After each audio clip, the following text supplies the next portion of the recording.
Olá, meus alunos do nono ano, tudo bem com vocês? Claro que eu espero que sim, né? Espero que vocês estejam bem, estejam estudando, estejam aí envolvidos com esse processo de ensino-aprendizagem, sempre lembrando de fazer as atividades de vocês, Google Forms e tudo mais. Pessoal, nós vamos falar hoje então sobre aí a crise da União Soviética. Bom, vamos relembrar um pouquinho. Guerra Fria, Segunda Guerra Mundial acaba, inicia-se uma Guerra Fria, aquela disputa ideológica por área de influência entre Estados Unidos, bloco capitalista, e União Soviética, bloco socialista. Bom, a União Soviética, ela então vai se tornar muito poderosa. Entretanto, ela vai enfrentar crises muito complicadas, né, que vai levar ao seu fim. A gente vai falar dela hoje, mas semana que vem nós voltaremos à Guerra Fria para falar de alguns eventos especiais que aconteceram lá, né? Por exemplo, como a Guerra do Vietnã, Guerra da Coreia, Revolução Cubana, algumas coisas. Mas eu quis hoje fazer após falar da Guerra Fria, falar então desse processo da União Soviética, para a gente fechar essa ideia de União Soviética aí como sendo uma grande potência que chegou, nasceu, cresceu e morreu, ok? Beleza, então, vamos lá. Só para a gente então fazer o nosso recorte histórico, a crise da União Soviética se tornou muito poderosa, mandou o primeiro homem para o espaço, armas nucleares, tudo, estava poderosa, avançando, levando o comunismo para outros lugares e tudo mais, mas a partir da década de 70 ela vai enfrentar crises que 21 anos aliás depois, vai levar ao seu fim. 21 anos depois, 1991, a União Soviética deixará de existir. Mas como é que aconteceu isso? Bom, aí o Leonid Brezhnev, que é um presidente, um governante, vamos pensar assim, né, da União Soviética nesse período, a União Soviética viveu um momento de crise econômica muito grande. Ela não estava bem, a economia não estava bem.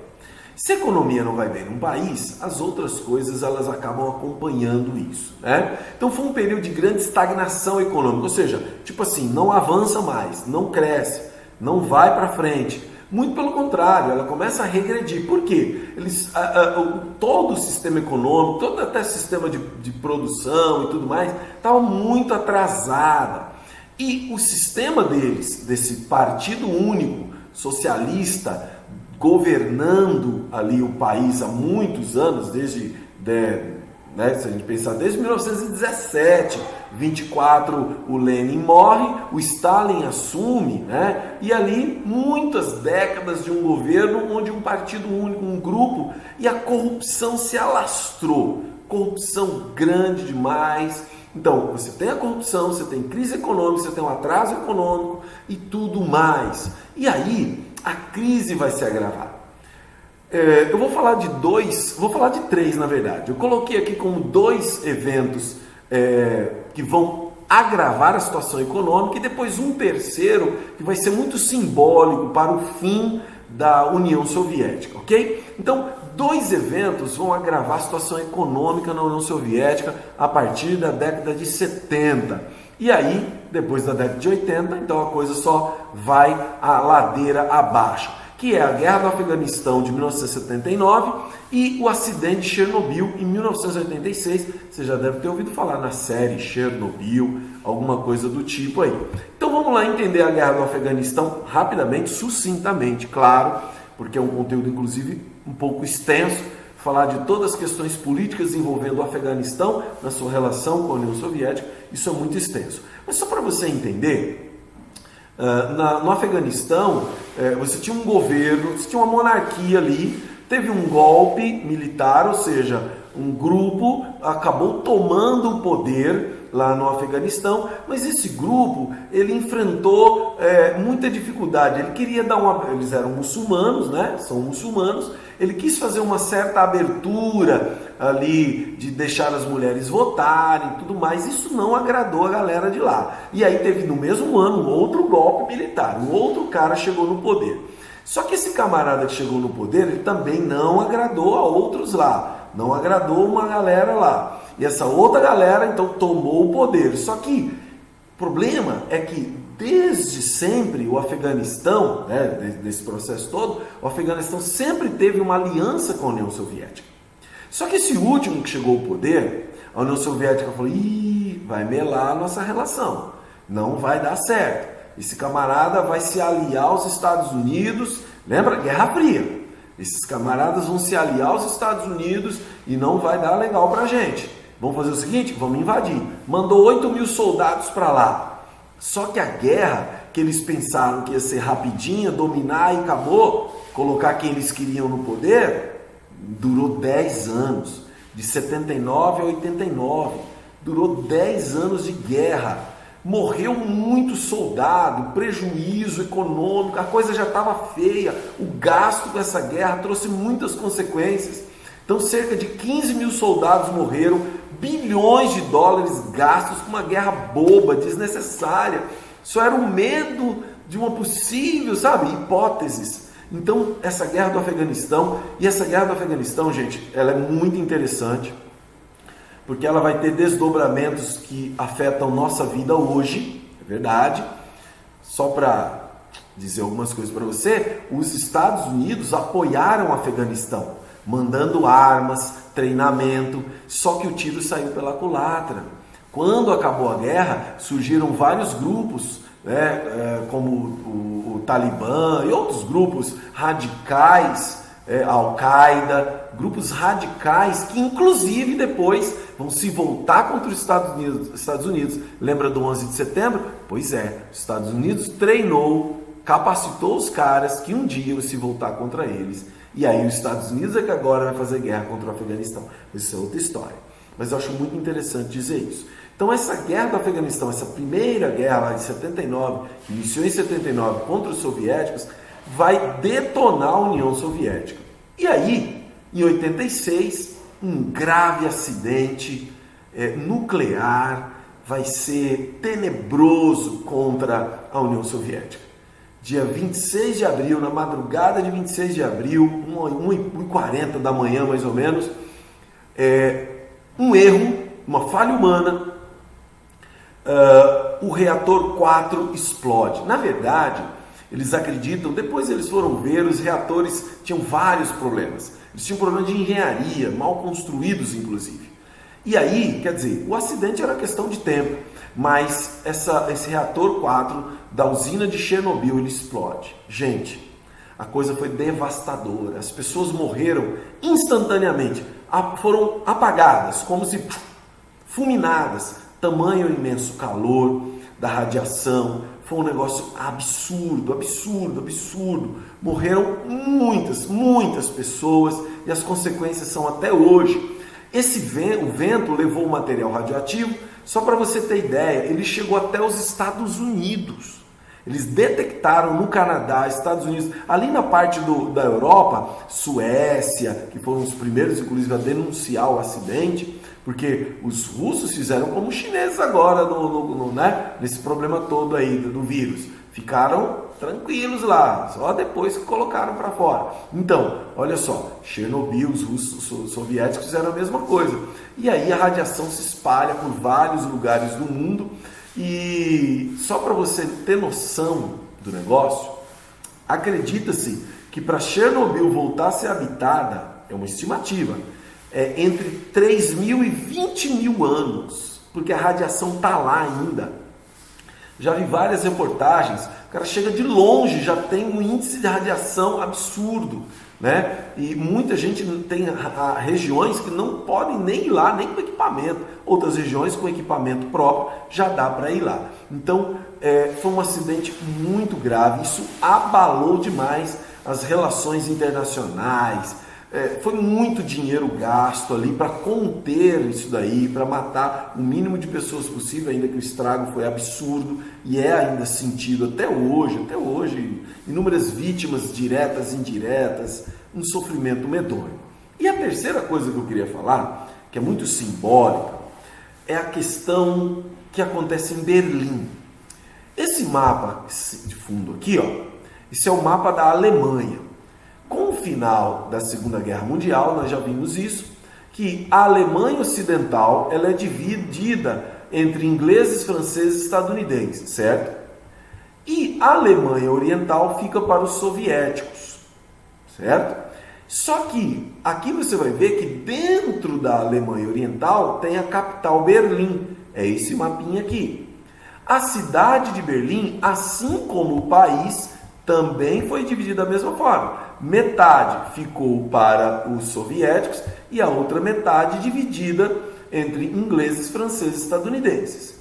E aí, o problema é que é o seguinte, essa galerinha daqui, dos socialistas, queriam vir para cá, porque aqui era o capitalismo, aqui podia ir no shopping, passear, tinha McDonald's e tudo mais. Brincadeirinha aí, mas tinha. E aqui não. Aqui era o regime socialista. E aí muita gente estava fugindo para cá. Aí eles começaram a fazer uma cerca, mas aí a ideia, fizeram um muro que proibia. Os caras acordaram de manhã, de repente, ninguém podia ir para cá. Muitas famílias foram divididas. Por exemplo, o filho foi visitar a tia. Os pais ficaram aqui, ele não pôde voltar. Não pôde voltar.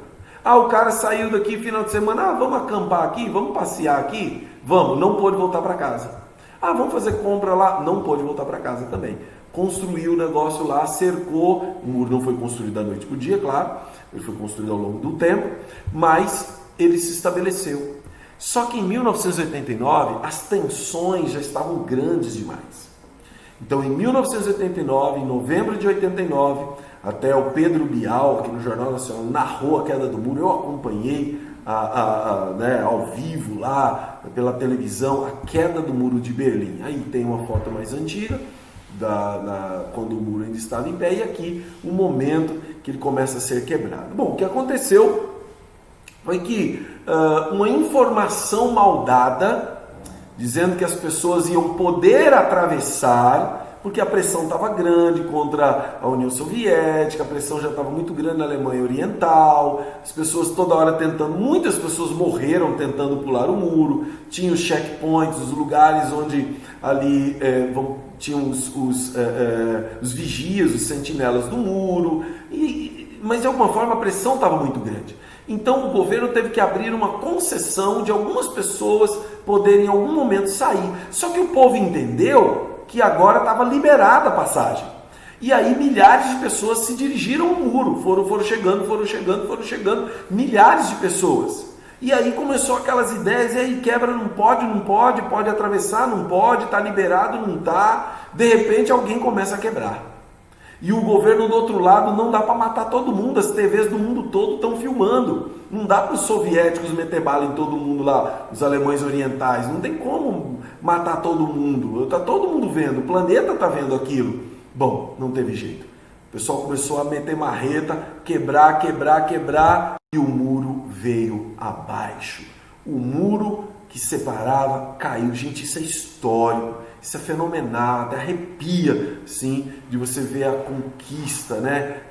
O fim, naquele momento simbólico do totalitarismo. 500 mil de pessoas, o equivalente à população das grandes cidades do país. Esta foi a maré humana que atravessou hoje da Alemanha Oriental para a Ocidental, através de dezenas de pontos na fronteira. Ao mesmo tempo, começa a ser derrubado o Muro de Berlim, que durante 28 anos dividiu a nação. Desde cedo, uma interminável avalanche de pessoas se aglomerava nos postos da fronteira. Os guardas já nem se preocupavam em olhar direito os documentos. Só em alguns postos eles ainda pensavam em carimbar os passaportes. O número de pessoas cruzando a fronteira era tão assustador que o governo alemão ocidental já pediu que os orientais pensem bastante antes de mudar. Mas já se sabe que a maioria dos que atravessaram ontem e hoje não pretende mudar de país. Muitos viajaram apenas como um programa de fim de semana para ver amigos ou parentes. Ao mesmo tempo em que o êxodo aumentava, ao longo da fronteira os engenheiros escolhiam os melhores pontos para a derrubada. Sem esperar pelas máquinas, muitos investiram contra a muralha como antigos guerreiros. Enquanto isso, a multidão aguardava para levar um pedaço do concreto como lembrança. De repente, o paredão que durante tanto tempo inspirou medo e simbolizou a divisão do país virou souvenir. Esta jovem disse que mal podia acreditar no que via. e também tratou de levar um pedaço do muro para casa. Em alguns pontos, as máquinas começaram a acelerar a derrubada. Em minutos, 28 anos de história são jogados em cima de um velho caminhão. O trabalho frio e indiferente da máquina acaba produzindo uma das imagens mais importantes do século. É o fim de uma era.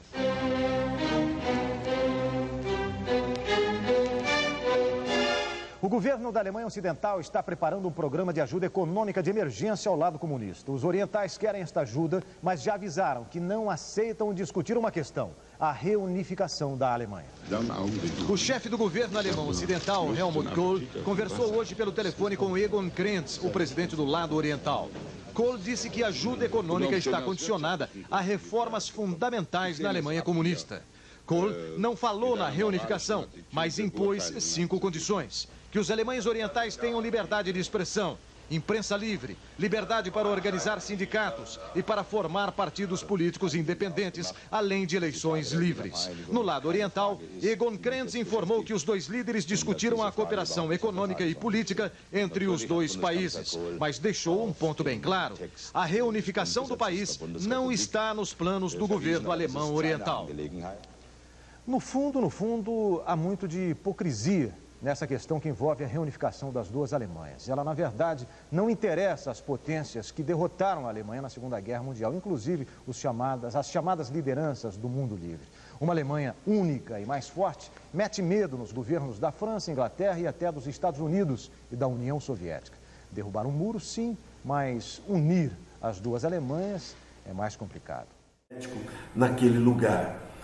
E aí, Mikhail Gorbachev, ele chega ao poder em 1985, e aqui esse ponto é muito importante, estamos retornando um pouquinho no tempo aí. Em Mikhail Gorbachev, em 1985, ele chega ao comando da União Soviética. A crise já estava instalada. Essas outras, de Chernobyl e da queda do muro, vieram ser a pá de cal. Mas o Gorbachev, ele tentou salvar a União Soviética por meio de 2 medidas. A Glasnost. Lembra que eu disse no início da aula que tinha muita corrupção? Então, ele queria trazer transparência política, mostrar o que estava acontecendo, as decisões e tudo mais, para tentar amenizar essa situação de que eles eram muito autoritários. E também por meio da perestroika. O que era a perestroika? Uma reconstrução econômica. Eles iam ter uma abertura econômica, deixar aquela economia comunista para uma economia mais conversando com o capitalismo, né? Receber investimento privado, deixar algumas coisas do capitalismo entrarem lá. Mas não foi suficiente, gente. Não foi suficiente para salvar a União Soviética. Então a situação não melhorou, instabilidade. E aí, os militares, em agosto de 91, tentaram tomar o poder, mas Gorbachev permaneceu, e o Gorbachev, então, decretou o final, aí renunciou do poder em 25 de dezembro, né? Decretando então o final da União Soviética. União Soviética era uma grande área. Com o fim da União Soviética, criaram vários países aqui, ó. Vários países, né? Então, países menores foram surgindo, a União Soviética deixou de ser União Soviética, voltou a ser Rússia, e aí a gente tem aí a Rússia que a gente tem hoje, sobre o Vladimir Putin, já há muitos anos, né, no poder, e surgiram inúmeros paisezinhos menores naquela região, países que na União Soviética foram incorporados, né, à União Soviética, hoje são países independentes. Ok, galera? Belezinha? Ótimo, então. Bons estudos para vocês, espero que tenha sido legal esse conhecimento, compreender essas coisas.